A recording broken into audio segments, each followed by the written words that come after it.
2025년 9월 9일 새벽기도에 오신 여러분을 주님의 이름으로 축복하고 환영합니다. 오늘 우리에게 주신 하나님의 말씀은 데살로니가 후서 3장 1절부터 18절까지의 말씀입니다. 제가 가진 성경으로는 구약 성경 335쪽에 있습니다. 데살로니가 후서 3장 1절부터 18절까지의 말씀, 대표로 6절 말씀만 읽도록 하겠습니다. 6절입니다. 형제들아, 우리 주 예수 그리스도의 이름으로 너희를 명하노니 게으르게 행하고 우리에게 받은 전통대로 행하지 아니하는 모든 형제에게서 떠나라. 하나님께서 날마다 새로운 말씀을 주심에 참 감사합니다. 믿기 전에는 그저 나의 만족과 유익을 위해 살았다면 이제는 하나님의 사랑을 받고 이웃을 내 만족만 위해 사는 것이 아니라 이웃을 사랑하게 하심에 참 감사합니다. 근데 때로는 받은 사랑이 참 많고 감사한데 그 사랑을 이웃에 흘려보내기가 참 쉽지 않습니다. 왜냐하면 나의 이해로는 도무지 납득하기 어려운 모습을 보기 때문에 그렇습니다.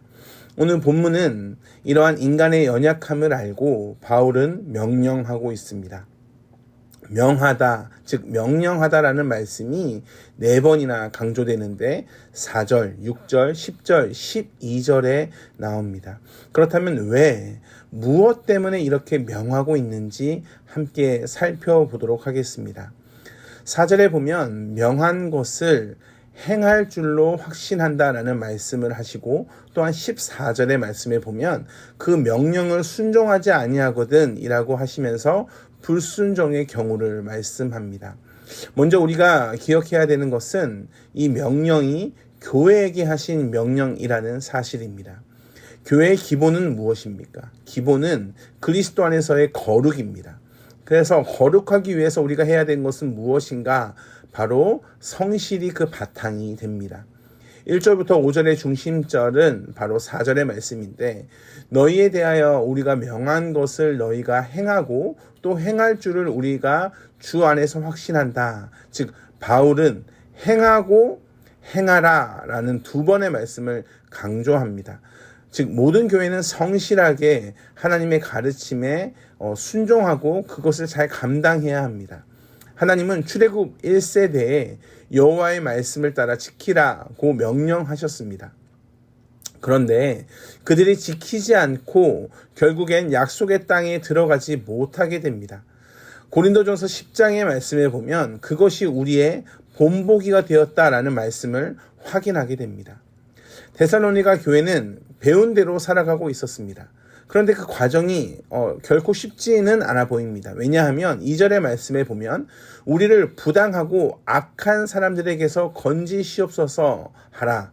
믿음은 모든 사람의 것이 아니니라 라고 말씀합니다. 즉 악한 자들이 복음을 살아내는 성도를 괴롭히고 있다는 사실을 알게 됩니다. 이 싸움이 언제까지 되겠습니까?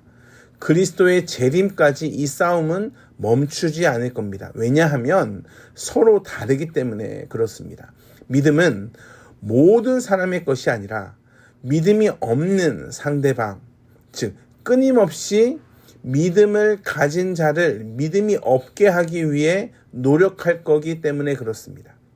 그러니 믿음이 없는 상대방이 계속 괴롭히는 것 가운데 우리는 어떻게 해야 되는가? 영적인 싸움을 하며 인내하며 견디는 것이 우리에게 필요합니다. 결코 쉽지 않습니다. 문제가 외부에 있을 때는 그것이 악하니까, 그 사람들이 악하고 어리석으니까 이라고 생각하고 견디기가 그나마 괜찮습니다. 그런데 예수 그리스도를 머리로 한 바른 공동체, 즉 교회를 바르게 세우고 싶은데 내부에, 즉 교회 안에서 이러한 어려움이 발생할 때가 있습니다. 우리가 가야 될 그 길을 방해하는 그러한 움직임을 보이는 사람들을 발견하게 됩니다. 이럴 때는 어떻게 해야 되는가? 6절부터 12절이 그 2번째 단락이 되는데, 특별히 6절의 말씀에 보면 게으르게 행하고 우리에게 받은 전통대로 행하지 아니하는 모든 형제에게서 떠나라 라는 굉장히 단호하고 강력한 말씀을 합니다. 지금 교회가 영적인 전쟁을 하고 있다는 것을 기억해야 합니다. 전쟁 중에 전쟁을 할 수 있는데 싸우려 하지 않는 자가 발생하면 어떻게 하겠습니까? 그를 버리고 갑니다. 그래서 교회가 너무한 것 아닌가? 어떻게 부족한 자를 버리는가? 이 말씀을 우리가 분명하게 바르게 이해해야 합니다. 말씀대로 살지 않고 성실하게 하지 않는 자를 향한 말씀입니다. 즉 그들을 동조하지 마라. 그들을 차별화해라 라는 말씀을 하고 계시는 겁니다. 바울은 교회의 질서를 정확하게 말씀하고 계십니다. 그래서 14절에도 보면 순종하지 아니하거든 그 사람을 지목하여 사귀지 말고 그로 하여금 부끄럽게 하라 라고 말씀합니다. 이것은 단순히 관계를 끊는 것이 아니라 징계를 의미합니다. 교제를 끊게 되면 결국 그 사람은 혼자가 됩니다. 혼자가 되면 자기를 돌아보게 됩니다. 부끄러워집니다. 징계를 왜 합니까? 징계의 목적은 공동체를 파하려는 것이 아닙니다. 공동체를 세워주기 위한 기준이 바로 징계입니다. 누군가로 인해 공동체가 어지러지고 있습니다. 그래서 너무나 어지러워져서 그 공동체가 지금 어려움을 겪고 있는 상황 가운데 어떻게 해야 되는가? 물론 그 사람이 지금 말씀을 전하는 이 황인선 목사일 수도 있습니다. 또한 상대방일 수도 있습니다. 근데 대부분은 내가 문제라는 것을 인식하지 못합니다. 저도 마찬가지입니다. 그래서 똑같은 잘못을 계속합니다. 이해하고 받아줘야 되는 것은 아닌가? 그 결과가 어떻게 됩니까? 결국 예수 그리스도를 머리로 한 교회가 나로 인해 또한 상대방으로 인해 멈추게 됩니다. 지금 우리가 전쟁 중이라는 사실을 망각하지 않아야 합니다. 데살로니가 교회는 서로 사랑함이 풍성했던 교회입니다. 그런데 바울의 마지막 권면은 공동체를 멈추게 하려는 자를 떠나라, 사귀지 말라라고 격양된 목소리로 말씀합니다. 이 말씀을 전하기가 참 쉽지 않았을 겁니다. 그래서 바울은 13절에 이렇게 말씀하는 겁니다. 형제들아, 너희는 선을 행하다가 낙심하지 말라. 왜 교회를 어지럽게 하는 자를 이렇게 대해야 하는가? 이것이 선이기 때문에 그렇습니다. 자녀가 잘못된 길을 가면 사실 그냥 내버려 두는가? 그렇지 않습니다. 화를 냅니다. 옛날엔 이런 얘기 참 많이 했습니다.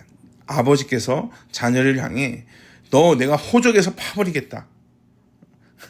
근데 이 말씀이 정말로 파버리겠다라는, 정말로 호적에서 제하여 주겠다라는 그러한 말이 아님을 우리는 압니다.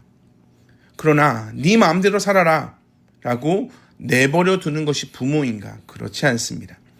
자녀를 믿는 것과 자녀를 내버려 두는 것은 다릅니다. 바울은 교회를 그리스도 안에서의 한 가족으로 여깁니다. 그러니 형제가 게으르고 성실하지 않아서 바울의 가르침을 받지 않으면 그것을 알 수 있도록 그를 잠시 혼자 되게 하십니다. 15절에 보면 원수와 같이 생각하지 말고 형제같이 권면하라 라는 말씀을 합니다. 이 말씀을 잘 생각해야 됩니다. 잘 묵상해 봐야 합니다. 만약 교회 공동체에서 성실하지 않고 어리석은 행동을 많이 하는 자가 있습니다. 그를 어떻게 여기겠습니까? 그가 미워질 수 있습니다. 어떻게 예수님을 믿는다면서 저렇게 게으르게 행동할 수 있는가? 혼내주고 싶은 마음도 생길 수 있습니다. 그러나 그것은 하나님께서 하실 일입니다. 내가 할 일은 하나님께서 나에게 맡기신 일에 집중하고 그 집중을 흐트려치는 그 대상에 대해서는 떠나면 됩니다. 사랑하는 성도 여러분, 바울이 끝까지 주 예수 그리스도의 은혜가 교회에 있기를 축복하며 편지를 마무리하는 것은 이 명령이 참 지키기 어렵지만 그럼에도 불구하고 이것이 선이기에 이것을 지켜야 교회가 바로 서기에 바울은 끝까지 그의 목소리를 높이고 있습니다. 지금 우리는 여전히 영적인 전쟁 중에 있습니다. 세상에서 그리스도인으로 버티며 견디며 살아갑니다. 믿음을 지키기 위해 싸우고 또한 내부의 연약한 자를 발견하면 그를 사랑하지만 그로 인해 교회가 멈출 수 없기에 전진합니다. 그를 혼자 내버려 두고 생각할 시간을 가지게 합니다. 그리고 그가 돌아왔을 때 당연히 두 팔 벌려 기쁨으로 맞이하게 될 것입니다. 교회를 향한 축복은 바울의 고백처럼 주 예수 그리스도의 은혜가 어제나 오늘이나 영원토록 동일하다라는 것을 믿으며 나아가는 겁니다. 오늘도 우리에게 맡기신 사명을 잘 감당하며 교회의 구성원의 책임을 다하시는 성도가 되길 주님의 이름으로 축복합니다. 하나님께서 날마다 새 힘을 허락하실 것을 확신합니다. 기도하겠습니다. 사랑과 은혜 풍성하신 아버지 하나님, 우리의 마음이 혹시나 세상으로 떠나 있다면 하나님께로 돌이켜 주시고 세상과 맞서 싸울 때 인내함이 필요하다면 인내함을 더하여 주시옵소서. 혹시 내부에 있는 그러한 성도님이 정말로 이 교회를 어지럽힌다면 그에게 혼자 생각할 수 있는 시간을 주는 것도 지혜에 해당한다는 것을 분명히 기억하며 그에게 생각할 시간을 줄 수 있도록 그저 품는 것이 답이 아님을 또한 기억하게 하여 주시옵소서. 주님께 온전히 이 교회를 맡깁니다. 하나님이 이 교회를 인도하실 것을 믿으며 고백하며 나아갑니다. 주여 함께하여 주시고 포기하지 않는 그 하나님을 향한 마음을 허락하여 주시옵소서. 감사합니다. 사랑이 많으신 예수 그리스도 이름으로 기도합니다. 아멘. 우리 주 예수 그리스도의 은혜와 하나님의 풍성하신 사랑과 성령 하나님의 내주하시며 교통하시는 은혜가 오늘도 하나님을 마음에 품고 세상과 맞서 싸우며 나아가는 한 분 한 분 위에 영원토록 함께 하시길 간절히 축원하옵나이다. 아멘.